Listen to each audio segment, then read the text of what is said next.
بسم اللہ الرحمن الرحیم الحمد للہ رب العالمین والصلاة والسلام علی اشرف الانبیاء والمرسلین وعلی آلہ وصحبہ اجمعین الصلاة والسلام علیک یا سیدی یا رسول اللہ وعلی آلک واصحابک یا سیدی یا حبیب اللہ اما بعد۔ درس ہدایت الناو نمبر 34 کا آغاز ہو رہا ہے۔ یہ گزشتہ سے پیوستہ ہے اور توابع کا بیان ہم نے کل سے شروع کر رکھا تھا، اور 28 جولائی کی تاریخ ہو گئی 2026 اور بروز سی شنبہ منگل۔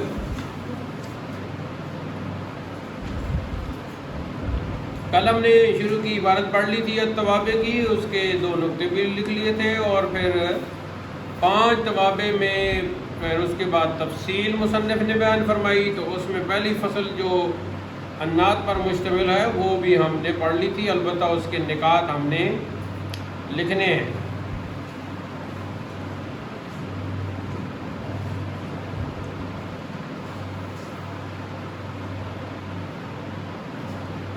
آج دوسری فصل ہوگی جو العطف بالحروف یعنی عطف بالحرف پر مشتمل ہے، اگلا تابع ہے،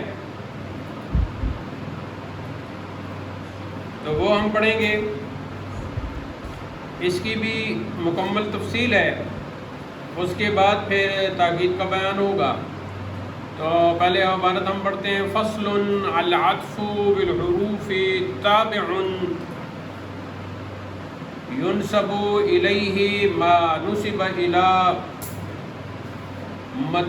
متبوعه، یہاں غلط لکھا ہوا ہے لیکن متبوعه ہونے چاہیے۔ وكلاهما مقصودان بتلك النسبة ويسمى عطف النسق، وشرطه أن يكون بينه وبين متبوعه أحد حروف العطف، وسيأتي ذكرها في القسم الثالث إن شاء الله تعالى، نحو قام زيد وعمر۔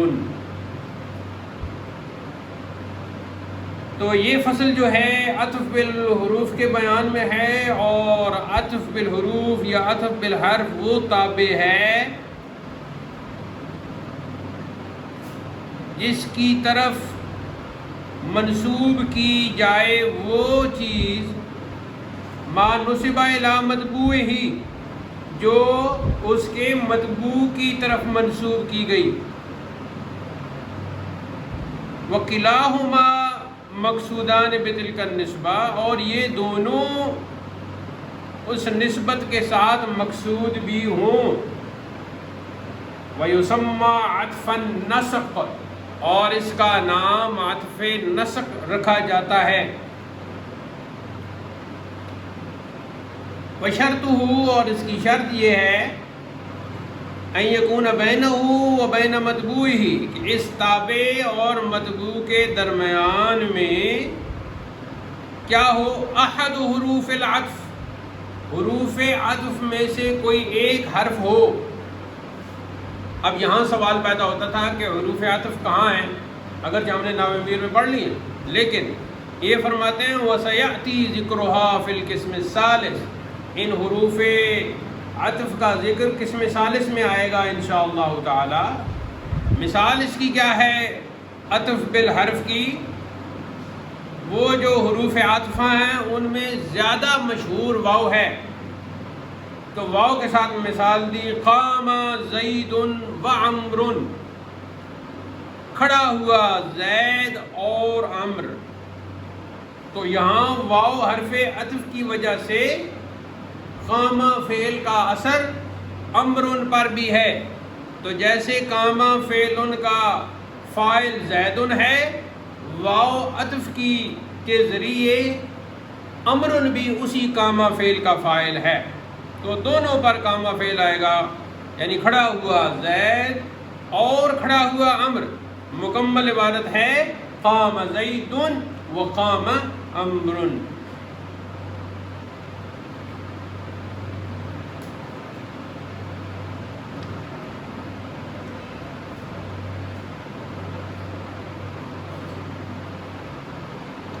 اب چونکہ تابع اور متبوع دونوں کے اعراب میں ایک یکسانیت آ جاتی ہے، تو اس لیے پھر اس کا یہاں نسخ کا لفظ استعمال کیا گیا، تو اس لیے عطف نسخ کہہ دیتے ہیں۔ نسخ کیا ہوتا ہے؟ بالکل یہ جو دانت ہیں یہ اپنی جس سطح پر ہیں برابری پر ہو، اگر ایک دانت پیچھے ہے ایک دانت آگے ہے تو یہ نسخ نہیں ہے، لیکن اگر برابری میں ہیں دانت جیسے کہ ہمارے ہوتے ہیں تو اسے کہتے ہیں نسخ۔ تو یہاں بھی اعراب میں متبوع اور تابع برابر ہیں، لہٰذا یہاں عطف کی وجہ سے برابر ہو جاتے ہیں، تو اس لیے اسے عطف نسخ کہتے ہیں۔ کاما فعل کا جیسے زید فاعل تھا، سیم اسی طرح امر بھی اس کا فاعل بن گیا واو کی وجہ سے، حرف عطف کی وجہ سے، تو اس لیے اس کو عطف نسخ کہا جاتا ہے۔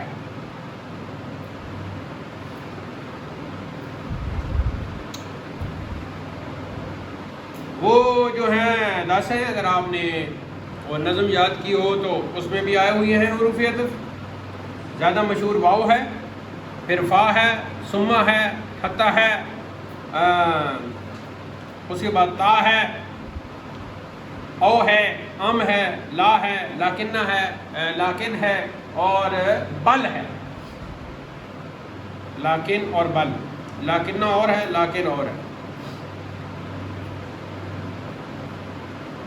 آگے فرماتے ہیں وَإِذَا عُطِفَ عَلَى الضَّمِيرِ الْمَرْفُوعِ الْمُتَّصِلِ، اور جب عطف کیا جائے ضمیر مرفوع متصل پر، یجب تاکیدہ بالضمیر المنفصل، تو اس کی تاکید لازم ہو جاتی ہے ضمیر منفصل کے ساتھ۔ نحو جیسے ضربت انا وزید، اب ضربتو کے اندر تو ضمیر متکلم کی تھی، اس کے اندر انا موجود ہے نا، ضمیر موجود ہے، لیکن پھر ضمیر منفصل انا ساتھ لائی گئی، ضربت انا وزید، الا اذا فصل نحو ضربت اليوم وزید، ہاں اگر فاصلہ کر دیا جائے کسی اور لفظ کے ساتھ، جیسا کہ مثال میں الیوم آ گیا ہے، تو اس طرح فصل کیا جائے، جیسے کہ یہ مثال آ گئی ضربت الیوم وزید، تو پھر ضمیر کی ضرورت نہیں ہوتی۔ وَإِذَا عُطِفَ عَلَى الضَّمِيرِ الْمُجَرَّدِ، یہی لفظ ہے نا، مجرور ہے، مجرور ہونا چاہیے، مجرد نہیں، مجرور ہونا چاہیے، مجرور ہے نا، ہاں۔ وَإِذَا عُطِفَ عَلَى الضَّمِيرِ الْمَجْرُورِ، اور جب ضمیر مجرور پر عطف کیا جائے تو اس وقت حرف جر کا اعادہ ضروری ہوگا یا نہیں ہوگا؟ تو فرماتے ہیں یجب اعادۃ حرف الجر، تو حرف جر کا اعادہ ضروری ہوگا۔ قام زید و عمر میں تو قام فعل کا اعادہ ہم نے نہیں کیا تھا، لیکن یہاں ایسے مقام پہ اعادہ ضروری ہے، جیسے مررت بک و بزید، تو یہاں با حرف جار ہے نا، تو واو کے بعد بھی پھر با کا استعمال ہوا ہے، مررت بک و بزید، تاکہ اعراب بھی سلامت رہے، اور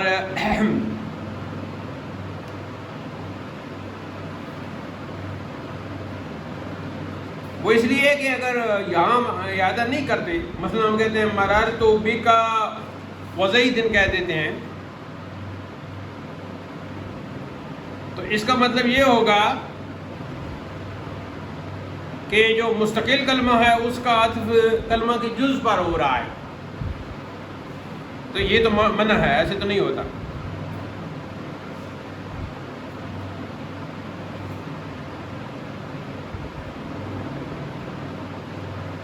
تو ادھر مررت بک میں کاف ضمیر ہے نا، تو کاف ضمیر پر با کا استعمال ہوا ہے حرف جر کا، تو اس لیے معطوف پر بھی جر کا اعادہ ضروری ہے۔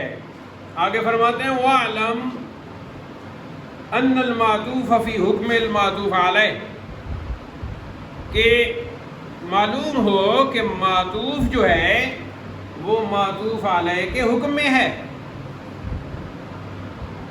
آنی میں یہ مراد لے رہا ہوں اذا کان الاول صفۃ لشیء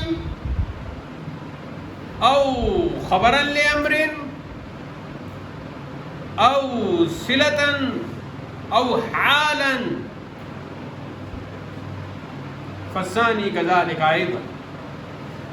تو اب اگر پہلا جو ہے وہ صفت واقع ہو رہا ہے کسی چیز کی، یا خبر ہو کسی امر کی، یا صلہ ہو، یا حال ہو، تو دوسرا بھی یعنی معطوف بھی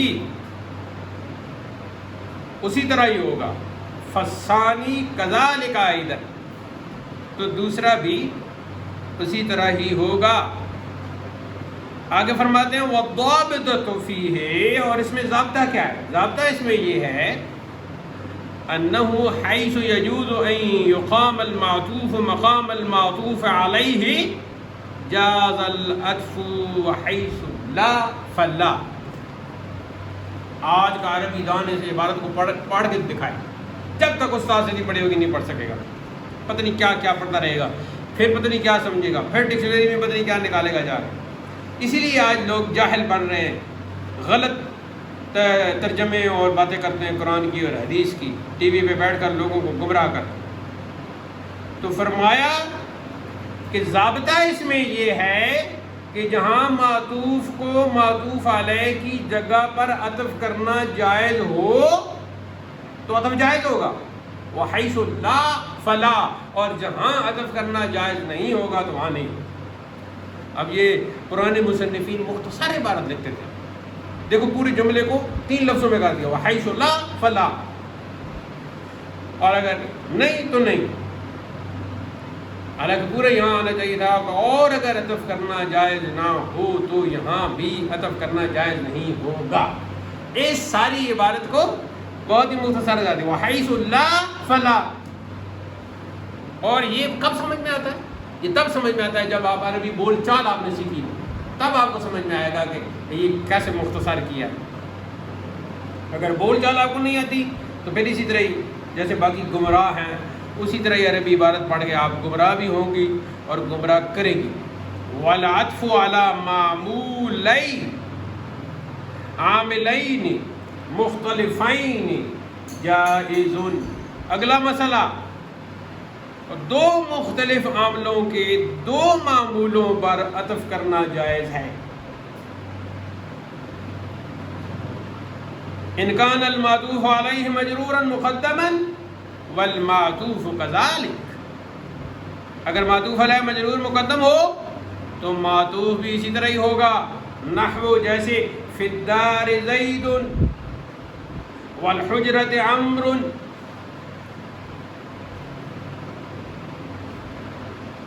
کیا ترجمہ ہوا؟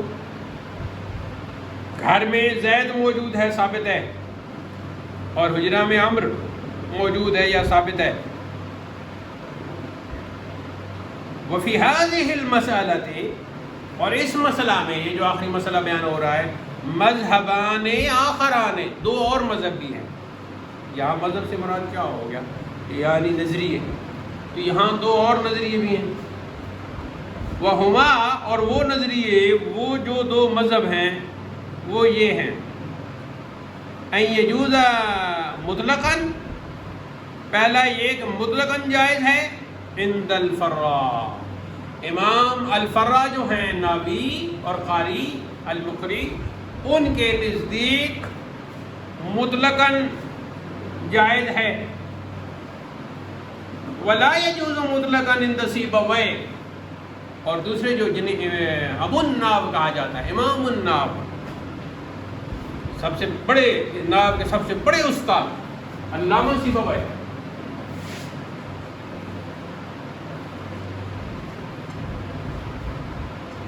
علامہ سیبویہ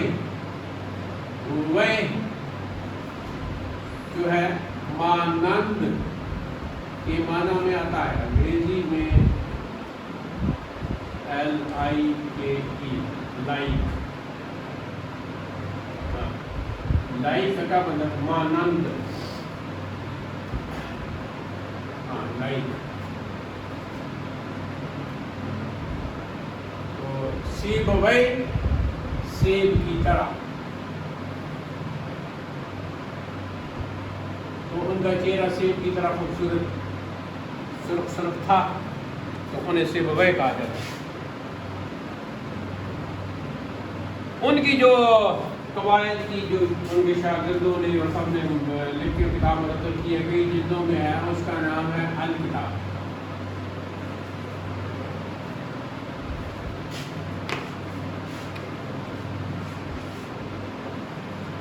وَلَا يَجُوزُ مُطْلَقًا عِنْدَ سِيبَوَيْهِ. کیا مطلب کہ یہ جو مسئلہ ہے کہ مجرور کی جو تقدیم ہے اس کی صورت میں تقدیم مجرور کی صورت میں عطف کا جو جائز ہونا ہے, یہ جو مسئلہ ہے اس میں جو مدرسۃ البصرہ کے علماء ناو ہیں ان کا مذہب یہی ہے جو مصنف نے بیان کیا ہے. لیکن اس کے علاوہ جو متقدمین ہیں جیسے امام فرع ہو گئے اور امام سیبویہ ہو گئے, ان کے حوالے سے دیکھا جائے تو دو مذہب ہیں. یعنی تیسرا مذہب تو پہلا جو کتاب میں آیا ہے ایک وہ ہو گیا اور دو اور, تو کل تین ہو گئے. تو وہ جو دو اور ہیں ان میں کیا ہے, ان میں ایک فرع کا مذہب ہے, وہ کہتے ہیں کہ عطف مطلقاً جائز ہے. جب کہتے ہیں مطلقاً جائز ہے تو کیا مطلب, خواہ مجرور مقدم ہو یا مجرور مقدم نہ ہو, مطلقاً جائز ہے. اور سیبویہ کا مذہب یہ ہے کہ عطف مطلقاً ناجائز ہے, خواہ مجرور مقدم ہو یا مقدم نہ ہو. آگے الکافیہ میں اور شرح الجامی میں اور باقی ناو کی بڑی کتابوں میں انشاءاللہ ہم اس کی تفصیل پڑھ لیں گے الگ سے. یہاں اتنا آپ کے لیے کافی ہے. تو یہ فصل جو ہے عطف بالحروف کے حوالے سے تھی, جس کا ہم نے متن بھی پڑھ دیا, ترجمہ بھی کر دیا, اور اس کی ہم نے جتنی تشریح ضروری تھی وہ بھی ہم نے کر دیا. اب ہم پیچھے جاتے ہیں اور کل کے جو سبق تھا اس کے ہم نکات لکھتے ہیں. تو 5 توابع ہو گئے اور ان میں سے پہلا نعت تھا. عموماً صفت مشہور ہے تو آپ صفت کا زیادہ لفظ استعمال کریں گے, ہمارے اردو میں اور پنجابی میں اور فارسی میں نعت کا لفظ جو ہے وہ آپ صلی اللہ علیہ وسلم کی تعریف کے لیے بھی استعمال ہوتا ہے, تو وہ تھوڑا سا خلط ملط بھی ہو جاتا ہے. اگرچہ نعت میں آپ ہوں گے تو آپ کو پتہ ہی ہوگا, لیکن صفت کا جو لفظ ہے وہ زیادہ استعمال کریں.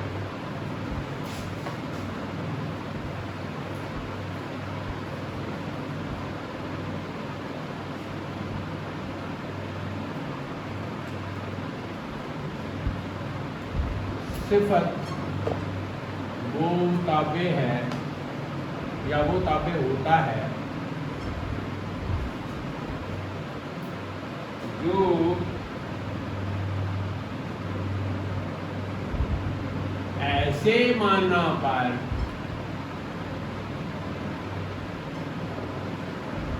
دلالت کرتا ہے جو اس کے مطبوع میں ہو, جس کا تابع بننا. وہ تابع ہوتا ہے جو ایسے معنی پر دلالت کرتا ہے جو اس کے مطبوع میں ہو. جیسے جاءنی رجل عالم, جاءنی رجل عالم. رجل موصوف, عالم صفت, اور نعت کے اعتبار سے منعوت اور عالم النعت. کسی کا اس کے سر ایسا تھا تو آنکھیں ایسی تھیں تو بھویں ایسی تھیں تو ناک ایسی تھی تو ہونٹ ایسے تھے. اسے اردو میں کہتے ہیں حلیہ بیان کرنا.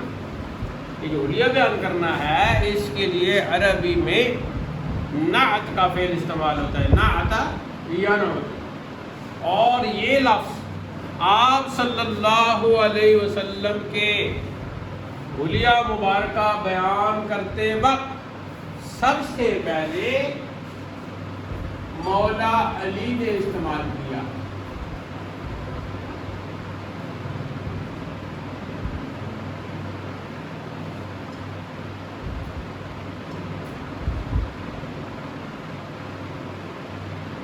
تو انہیں فرمایا یقول نائتہ، اسم فاعل کا صیغہ، کہتا ہے ان کا حلیہ بیان کرنے والا، کہتا ہے ان کی نعت بیان کرنے والا۔ تو کیا فرمایا؟ یقول نائتہ، ان کا نائت اسم فاعل کا صیغہ، ان کا حلیہ بیان کرنے والا کہتا ہے۔ تو پھر یہ نعت کا لفظ بمعنی حلیہ بیان کرنا یہ مولا علی نے پہلی دفعہ استعمال کیا۔ بعد میں اردو میں یہ فارسی اور اردو میں نعت کا لفظ خاص کر اردو میں آپ صلی اللہ علیہ وسلم کی تعریف کے لیے خاص ہو گیا، صرف حلیہ نے کسی قسم کی تعریف کرنے کے لیے خاص ہو گیا۔ تو آیا میرے پاس وہ مرد جو عالم ہے، ہاں، تو رجل الموصوف عالم الصفت، رجل المنعوت عالم الناس۔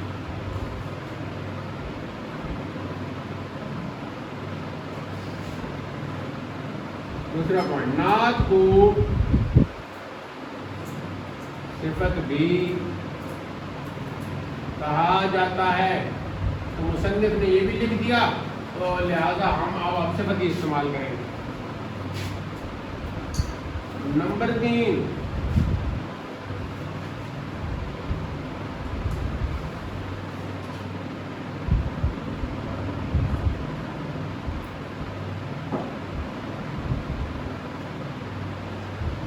صفت اپنے موصوف کی، ایسے کریں، پہلی قسم کی صفت، پہلی قسم کی صفت اپنے موصوف کی 10 چیزوں میں اتباع کرتی ہے۔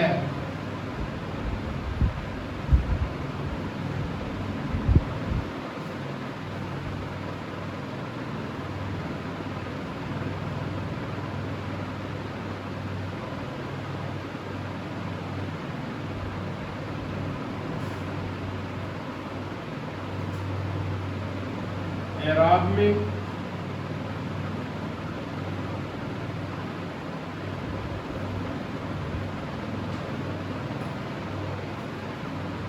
تعریف میں،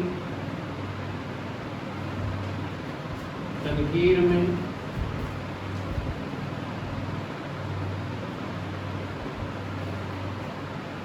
تسمیہ میں،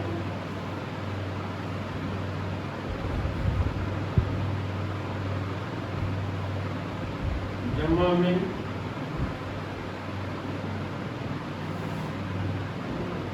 تذکیر میں، تانیث میں،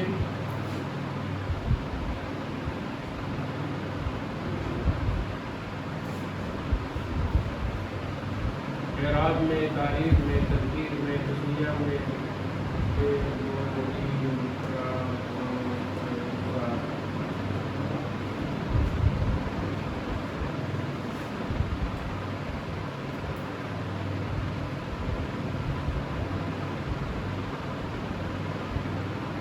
آیام، تسمیہ سے پہلے مفرد ہونے میں، وہ آپ ترتیب سے لکھ لینا، تسمیہ سے پہلے لکھنا مفرد ہونے میں، اسے کہتے ہیں افراد، افراد میں، مفرد ہونے میں یا افراد میں۔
تو اعراب جو ہے وہ تینوں قسم کے اعراب کر کے 10 چیزیں بنا دی انہوں نے.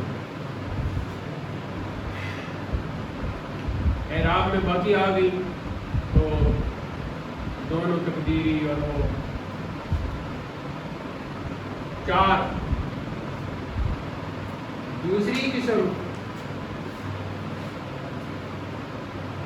میں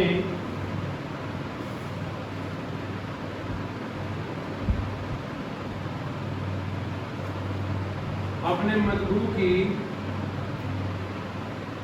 دوسری قسم میں صفت اپنے مطلوب کی پہلی 5 چیزوں میں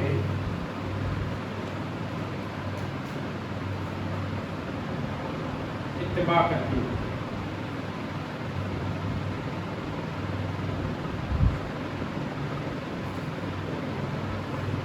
اعراب، تعریف، تنکیر. اعراب ہو گئے، تینوں اعراب ہو گئے، رفع نصب جر 3 وہ ہو گئے، اور باقی تعریف و تنکیر اور یہ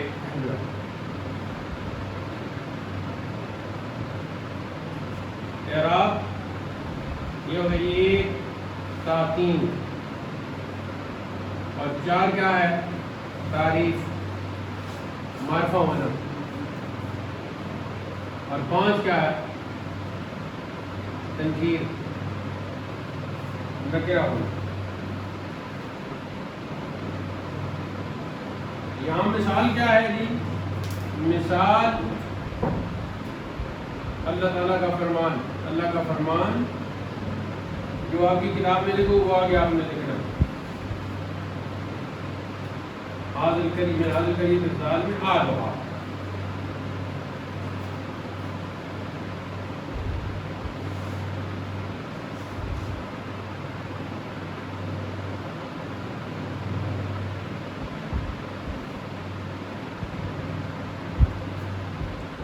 پانچواں پوائنٹ،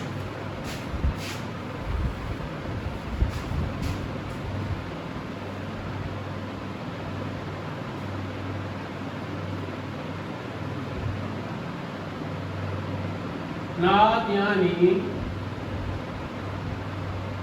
صفت کا فائدہ.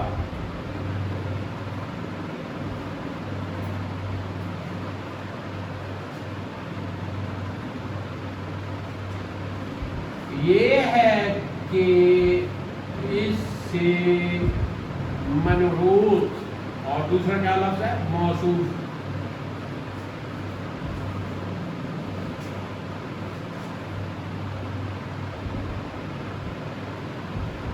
کی تخصیص ہو جاتی ہے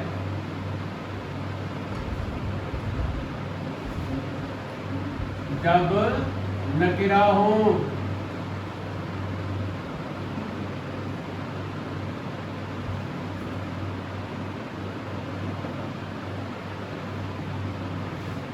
جیسے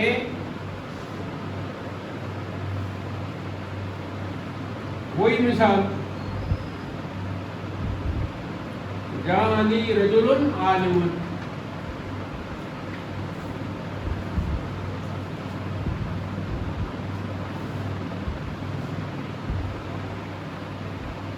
چھٹا،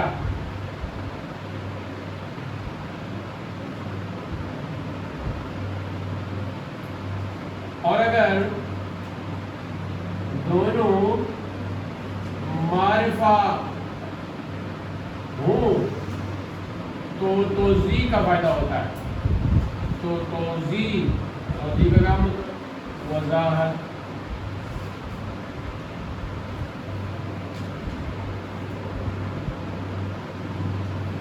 کا فائدہ ہوتا ہے. جیسے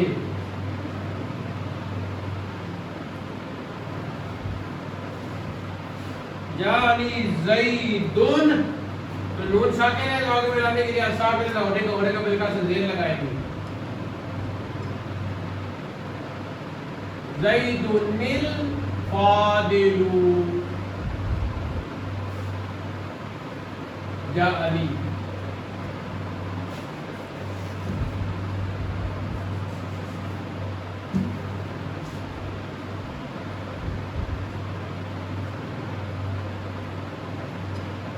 جانی زیدن الفاضل ہو، تو آگے کیسے ملائیں گے؟ زیدن الفاضل، یہ نون جو ہے نا قرآن پاک میں لکھا جاتا ہے، یہاں نہیں لکھا جاتا، یہاں آپ کو سمجھانے کے لیے لکھا تھا، میں نے ختم کر دیا. زیدن الفاضل، آیا میرے پاس زید جو فاضل ہے.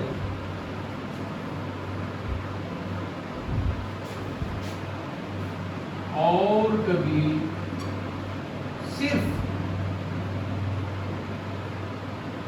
ثنا اور مدح کے لیے آتی ہے، اور کبھی صفت آتی نہیں، وہ بھوری نہیں، آپ نے کوئی اور ہی نہیں، اور کبھی صفت صرف ثنا اور مدح کے لیے آتی ہے، جیسے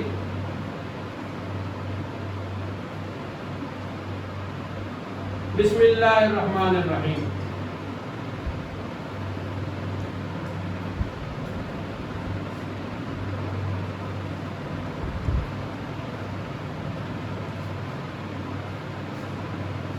اور کبھی صفت مذمت بیان کرنے کے لیے آتی ہے،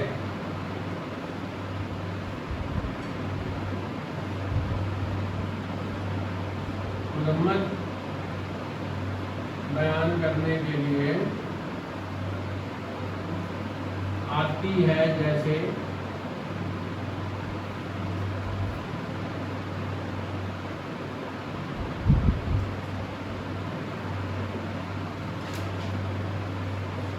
اعوذ باللہ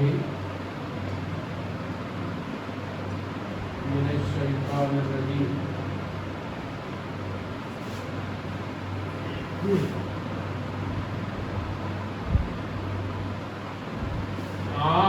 اور کبھی صفت تاکید کے لیے آتی ہے،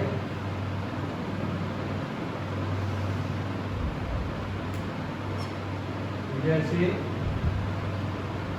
نفخۃ واحدۃ.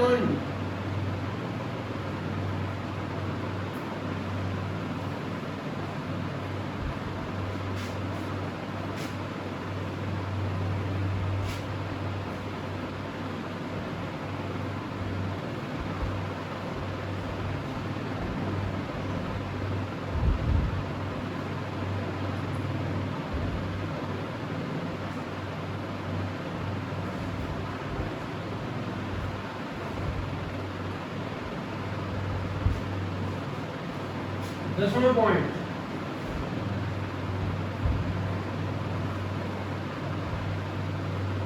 نکرہ کو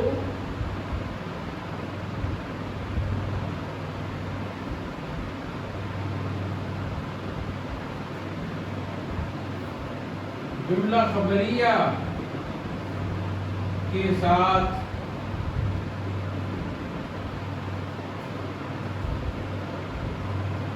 نکرہ کو کے بجائے نکرہ کر لیں، نکرہ جملہ خبریہ کے ساتھ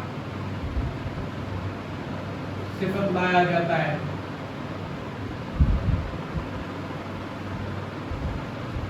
جیسے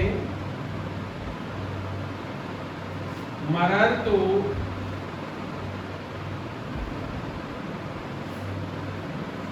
برجل ابوہ عالم. گزرا میں ایک مرد کے پاس سے کہ جس کا باپ عالم ہے.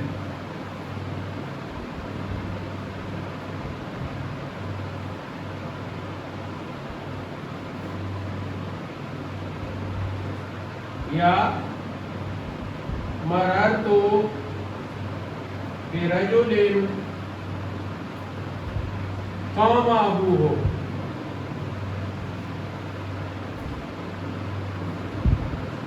گزرا میں ایک مرد کے پاس سے جس کا باپ کھڑا تھا.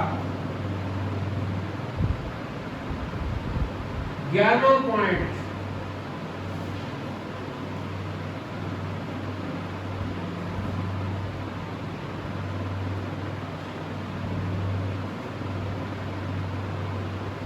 والمدبر لا یوصف ولا یوصف به.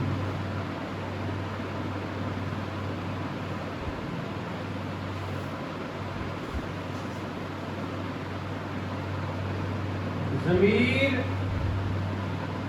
کی نہ تو صفت لائی جاتی ہے نہ اس کو صفت بنایا جاتا ہے.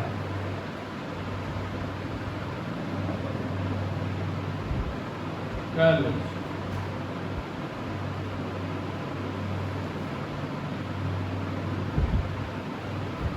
تو یہ 10 پوائنٹ ہم نے بنا لیے. اس میں سے ایک سیٹ ہے یہ 5 سے لے کر 9 تک یہ سیٹ ہے، یعنی بڑا پوائنٹ ہے تو ایک ہی پوائنٹ بنتا ہے، یعنی 5واں. لیکن اس کو سمجھانے کے لیے ہم نے 6واں 7واں 8واں 9واں بنا لیا ہے. ایک ہی پوائنٹ کے نعت کے یعنی صفت کے فائدے کیا ہیں. تو پہلا فائدہ تخصیص، دوسرا فائدہ توضیح، تیسرا ثناء و مدح، چوتھا مذمت اور 5واں تاکید.